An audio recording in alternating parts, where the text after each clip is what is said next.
I used to believe I had the perfect marriage. I was wrong about everything. My name is Daniel Carter, and at 39, I thought I had life figured out. Financial consultant at a respected firm downtown, owner of a 4-bedroom colonial in Westchester, father to 2 beautiful children, and husband to Melissa, the woman I'd been with for 14 years, married to for 11. The house smelled like vanilla candles that evening in April. Melissa was humming in the kitchen, making Tommy's favorite spaghetti while Sophie colored at the breakfast bar. The scene was so perfectly domestic, it could have been a commercial. "How was your day?" she asked, not looking up from the stove. Her blonde hair was pulled back in a messy bun. "Johnson signed the portfolio restructuring," I said, loosening my tie. "3 new clients this month." She smiled, that same smile that had knocked me sideways when we met at her cousin's wedding 14 years ago. Back then, she'd been a bridesmaid in lavender, laughing at the best man's terrible toast. 3 years of dating, then 11 years of marriage that I thought was solid. "Daddy, look!" Sophie held up her drawing. "That's you with your briefcase." "It's perfect, sweetheart," I said, kissing the top of her head. Tommy burst through the back door, grass stains on his soccer uniform. "Dad, Coach says I might make starting lineup next game." This was our life.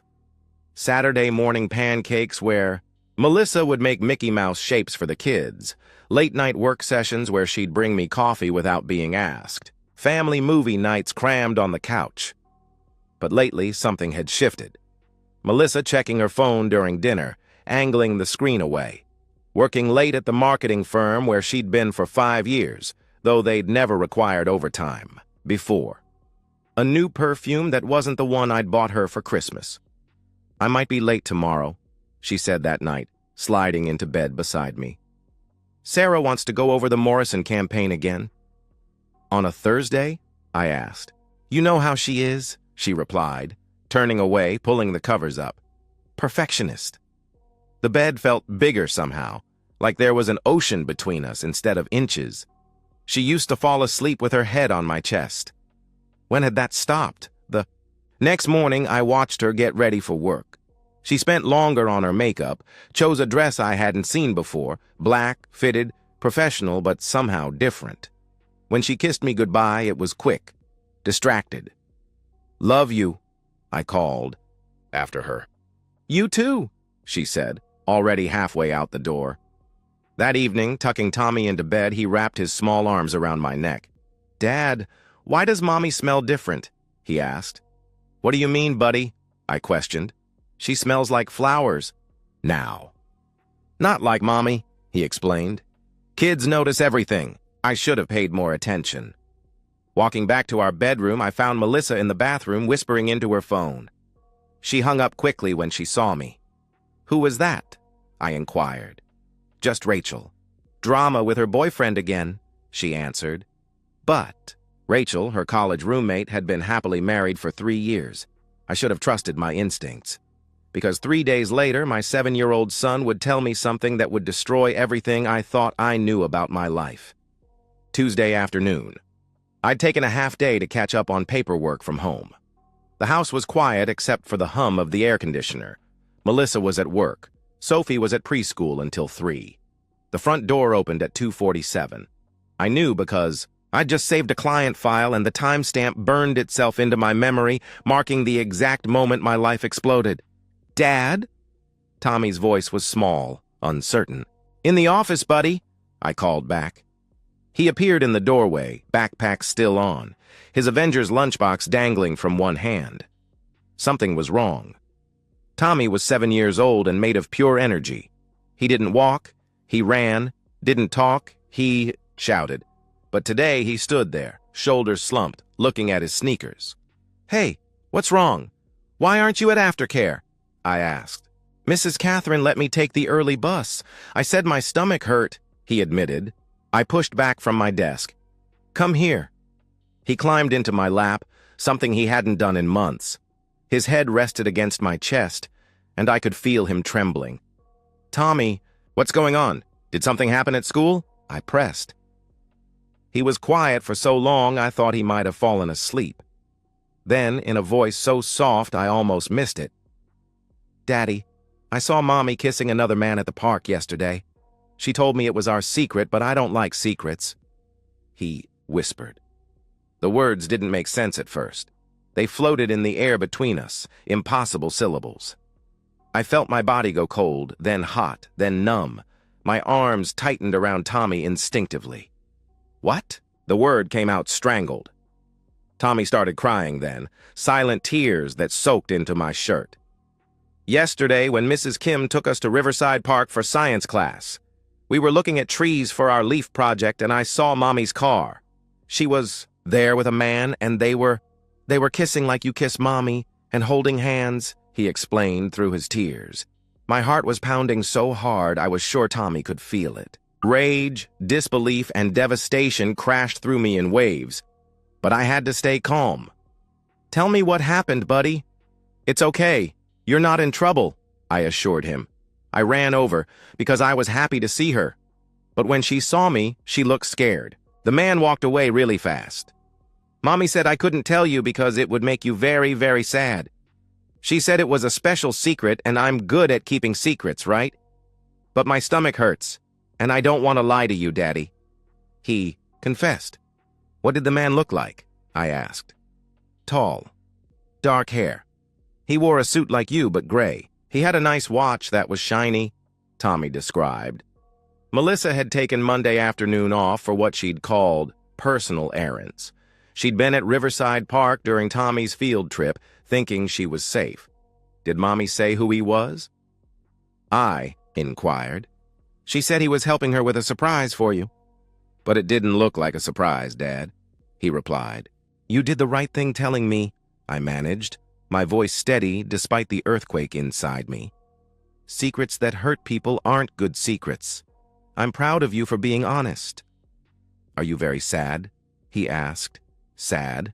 I was experiencing emotional fission.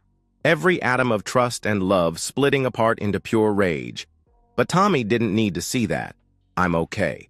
Hey, why don't you go play Xbox for a while? You can have extra screen time today, I suggested. Really? He asked. Really?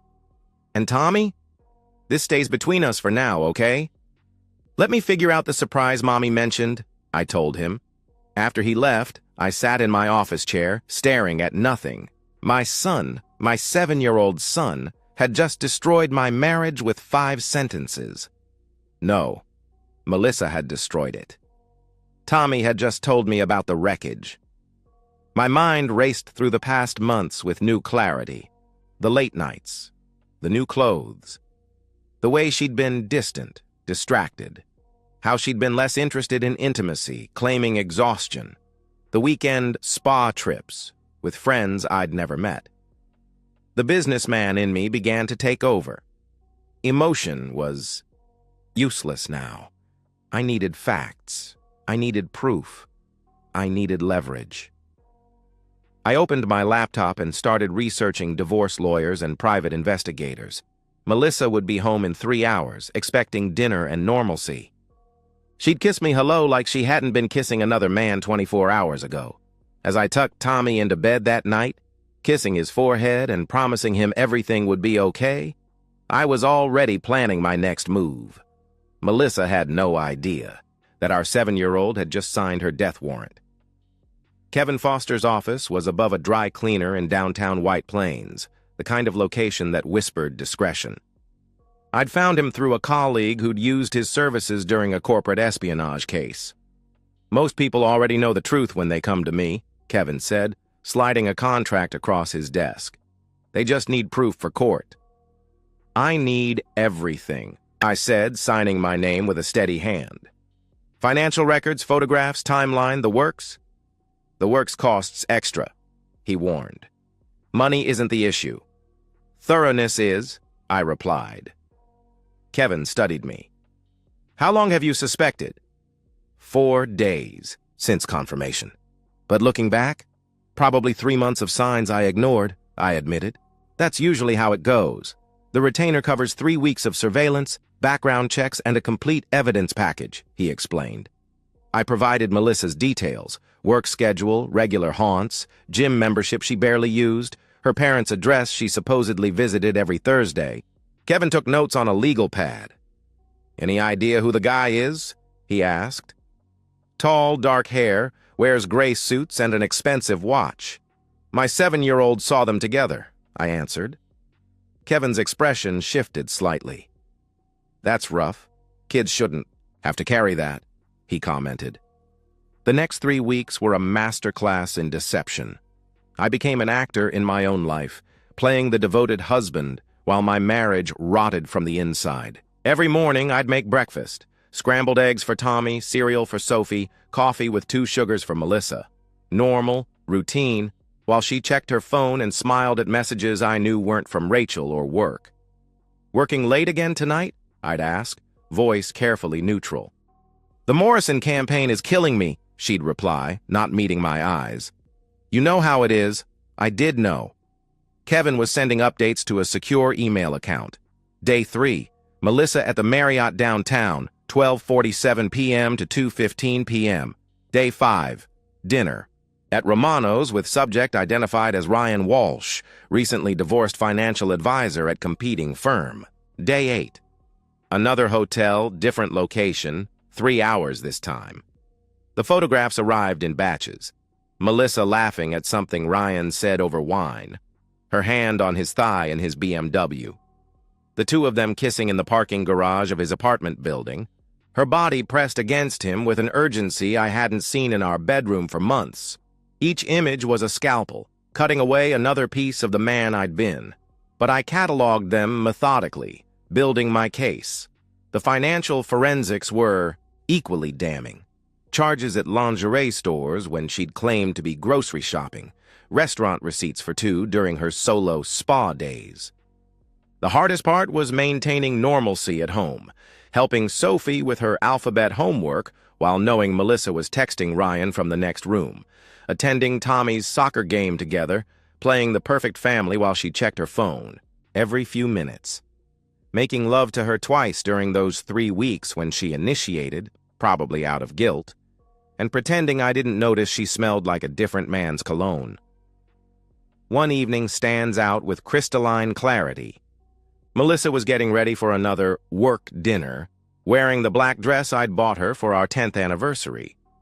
"You look beautiful," I said from the doorway. She smiled, that same smile that used to make my heart race. Now it made my stomach turn. "Don't wait up. These client things always run late," she replied. "I'll keep dinner warm," I offered. She walked over, kissed my cheek, careful not to smudge her lipstick. "You're too good to me," she said. The irony was breathtaking. I watched from the window as she drove away to betray me, wearing the dress I'd bought her, the diamond earrings I'd given her last Christmas, the wedding ring she'd sworn meant everything, Kevin called that night. "She's at Walsh's apartment, 3rd time this week," he reported. "Get pictures," I instructed. "Already done." "Daniel, there's something else. I pulled Walsh's phone records. Legally, don't ask how. They're not just having an affair. They're planning a future. There are texts about her leaving you, about ring shopping, about starting fresh. The guy got divorced 6 months ago, and apparently your wife thinks she's going to be the next. Mrs. Walsh," he revealed. I sat in my dark office processing this. She wasn't just cheating. She was replacing me, had already written me out of her future. "How much more do you need?" Kevin asked. "Everything. I want every text, every receipt, every minute accounted for," I demanded. The final week of surveillance revealed the full scope. Melissa and Ryan at a jewelry store, looking at engagement rings while she still wore mine. Meeting with a real estate agent about condos. Most damaging of all, an email thread where they discussed custody arrangements. How she'd position me as an absent father, too focused on work to properly care for the children. 3.5 weeks after I hired Kevin, he called me at work. His voice was different, satisfied, almost grim. "Mr. Carter," he said, "I have everything you need, but I have to warn you, once you see this file, there's no going back." Kevin's office felt smaller with the weight of evidence between us. The manila folder on his desk might as well have been a loaded weapon. My hands were steady as I reached for it. "Before you open that," Kevin said, "you should know it's comprehensive."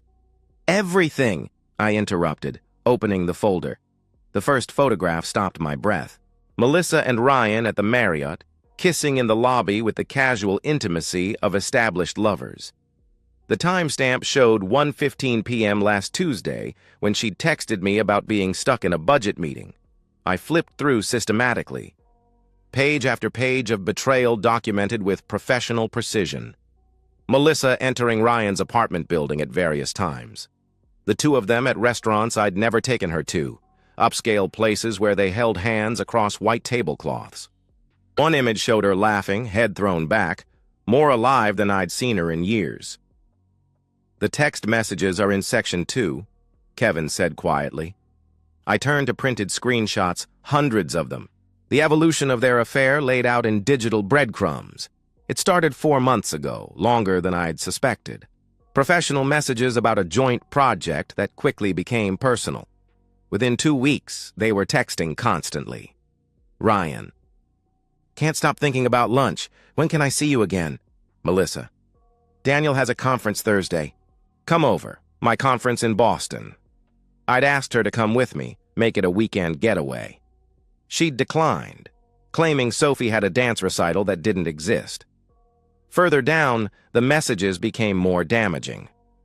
Melissa. He's a good father. That makes this harder. Ryan.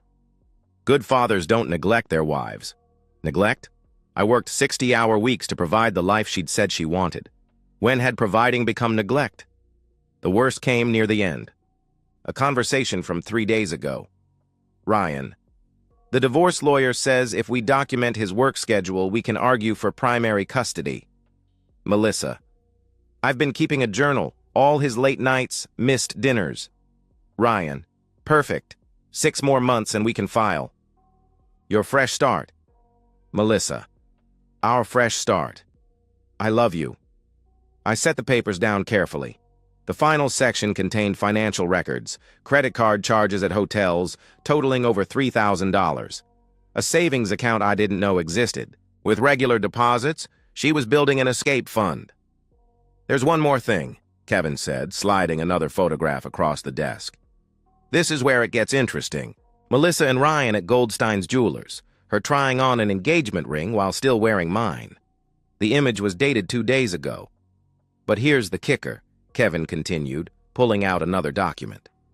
Ryan Walsh isn't just planning a future. With your wife. I did some extra digging. He's been engaged to someone else for 2 months. A surgeon named Jennifer Liu. He's playing your wife the same way she's playing you. What? I asked. The ring shopping? It was for his actual fiancée. He's been telling your wife what she wants to hear while planning his real future with someone else. Your wife is his rebound from his divorce, nothing more, Kevin explained. The irony was almost beautiful. Melissa was destroying our family for a man who was using her as a placeholder. The legal implications? Kevin began, but I held up a hand. I need a moment. He nodded and left the office. I sat alone with the wreckage of my marriage spread across his cheap desk.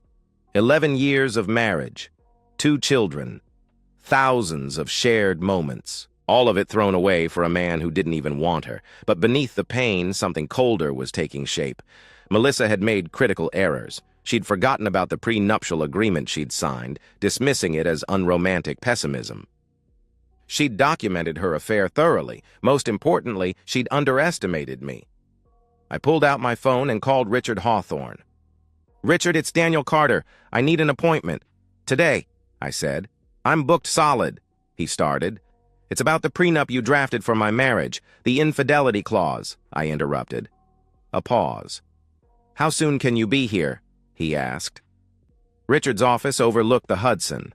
By the time I arrived, I'd compartmentalized my emotions into a locked box. This was business now. The prenuptial agreement is ironclad, Richard said after reviewing Kevin's evidence.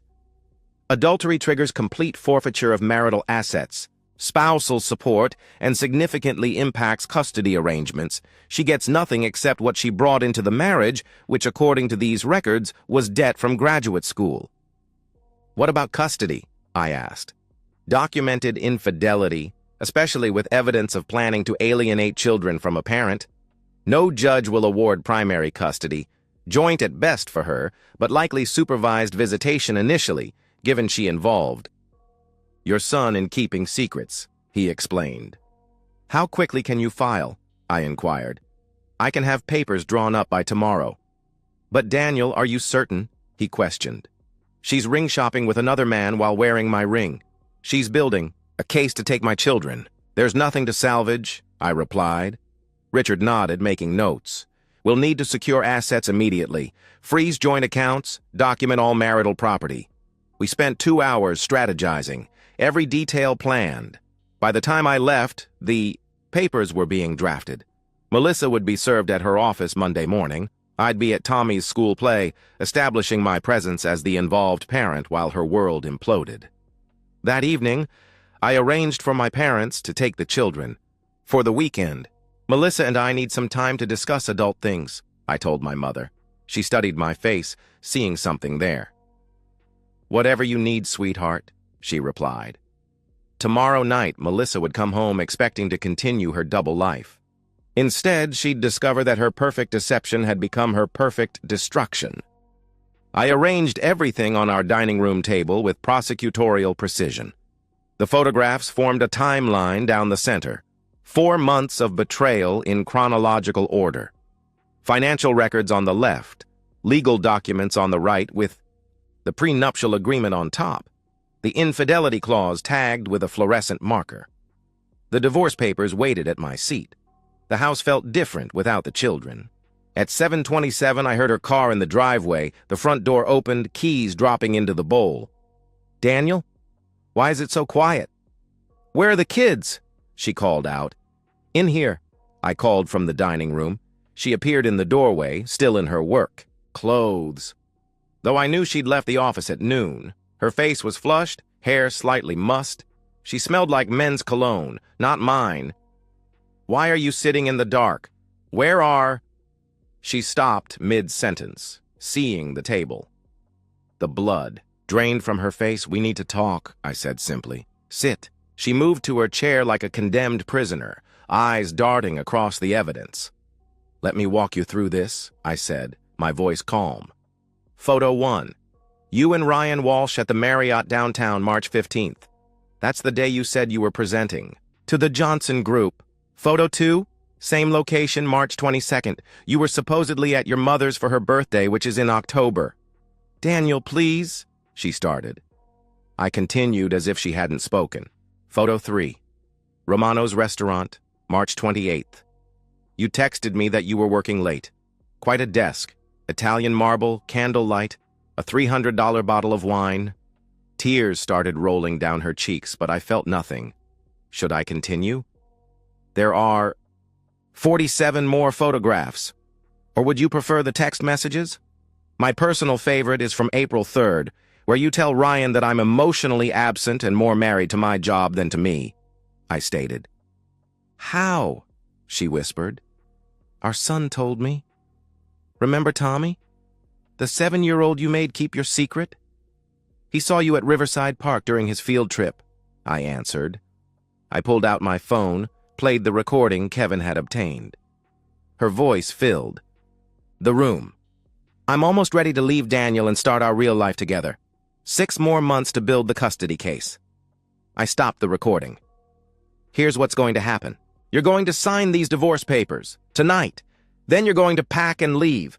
The prenup you signed specifies that infidelity forfeits all claims to marital assets. This house, our investments, the savings, all mine. You can't, she protested. I can and I will. As for custody, judges don't look favorably on parents who involve children in deception. You'll get supervised visitation initially, I interrupted. She stood suddenly pacing. This is cruel. You're destroying our family, she accused. You destroyed our family the first time you kissed another man. I'm just making sure you pay the price, I replied. What about the children? She asked. They need a mother who doesn't make them accomplices to betrayal, I answered. You work constantly. You missed Tommy's playoff game, she countered. So you fell on another man's dick? That's your solution? I shot back. Ryan sees me, appreciates me, she began. Ryan is engaged to someone else, I interrupted. She stopped, staring at me. I pulled out the final evidence, a screenshot from Ryan's actual fiancé's Instagram posted 3 hours ago.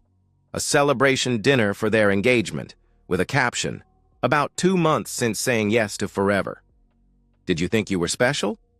You're his midlife rebound from his divorce. His actual fiancée is Dr. Jennifer Liu, a surgeon at Mount Sinai.